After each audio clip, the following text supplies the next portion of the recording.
Hi guys, I'm Leon. Welcome to the Market Code Breakers, where I break down one asset every single night, giving you some key levels and some key areas to pay attention to going into tomorrow's day session. So today I want to concentrate on the Nasdaq because a lot of key things happened on Friday in the Nasdaq that are going to give some key levels that we can work with in tomorrow's session. So I'm going to break down the charts for you, so let's get into it. So this is the Nasdaq charts, and these are some of the key areas that I want to work with. I'm going to explain to you exactly what I'm talking about now. So the Nasdaq on Friday in the New York session, the New York session being this red box here, Asia session being this green box down here.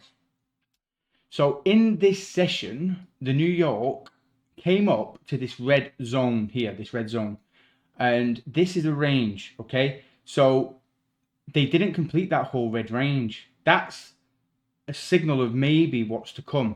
So it's a key level to look out for. So I'll explain what I mean in just a second.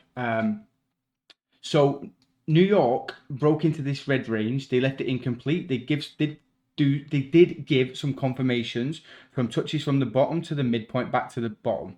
Okay, so they've shown intention inside of this area, but they haven't completed the range. And this could set price up now for going into Asia. What I would expect to see in Asia is price break up to this level. This is a key level, but there's lots of other things that are happening in this region. For example, once the Nasdaq got to this midpoint of this red zone, they broke above it and they actually touched the top of this green zone. Now, this is a very key point because if you look straight from that, they worked their way down to the midpoint and give another precise touch. So that's telling me that this green range is now coming into play. So that's very important because that not only gives us somewhere to enter a trade, but it also gives us somewhere to target as a take profit. So what I would like to see, price is going to make its way either up or down during the session. Okay. Now, depending if price moves up into this region, I'd be looking at running some shorts in that region. But depending on where it hits in that region can be very important because that can set up for the rest of the week. And I'll explain to you what I mean by that.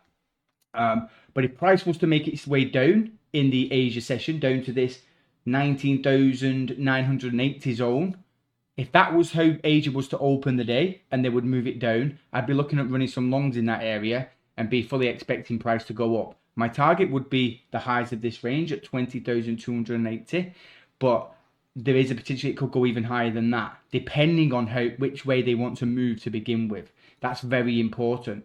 But if Asia or London, this has to be Asia or London because once New York come onto the fray, it can be a different story because New York are the one who left the signal behind. They do need Asia or London to validate it. They need them to agree with them that they want to leave this range incomplete, okay? And what will happen if Asia comes up to this region and they reach to the midpoint at the 20,270 zone, but they don't manage to complete the range, then you're going to get price moving aggressively away. And I will show you an example of what I mean because they've done exactly the same thing from this exact same zone previously. And what they did here, Asia tipped it, they got to the midpoint, they moved away from it. New York came in agreement, they too came to the midpoint and shifted away from it. They was both in agreement that they've got unfinished business in this area, but they don't want to do it just now. So what did they do? They moved. This was them communicating. Okay, so we'll move price away. They moved price away, and this is the zone where there was key areas in this zone that price reacted from. I'll update you tomorrow if that happens on the Nasdaq. But this area was where they potentially was running some shorts from. There was a little bit later in the week where it did break slightly above them, but that's fine if it's a swing trade.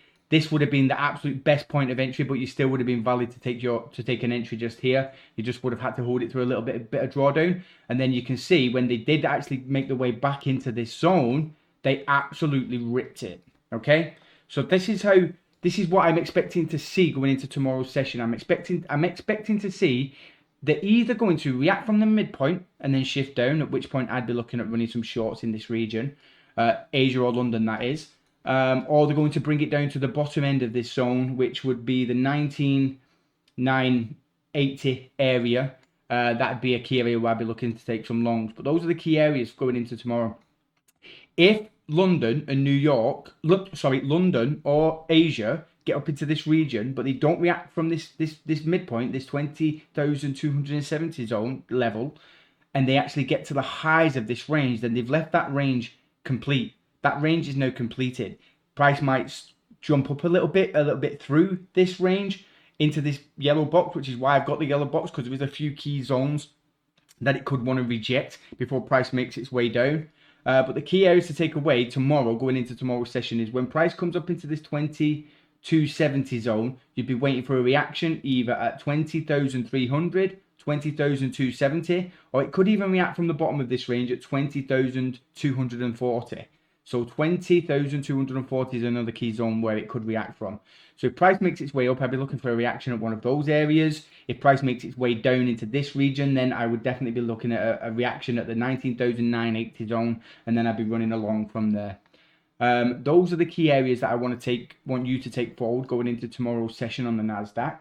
Tomorrow I will be back to break down exactly what happened, how these levels came into effect, which ones came into effect first, and how it behaved after that, and I can break down it further from there. Tomorrow I'm going to also be going over, I haven't decided if it was oil or gold. I think I'm going to choose oil. I'll go over oil tomorrow, so I'll break down some key levels that I can pull out from oil and set you up then going into the session on Tuesday. Okay, thanks for watching everybody, and I'll see you tomorrow. Bye for now.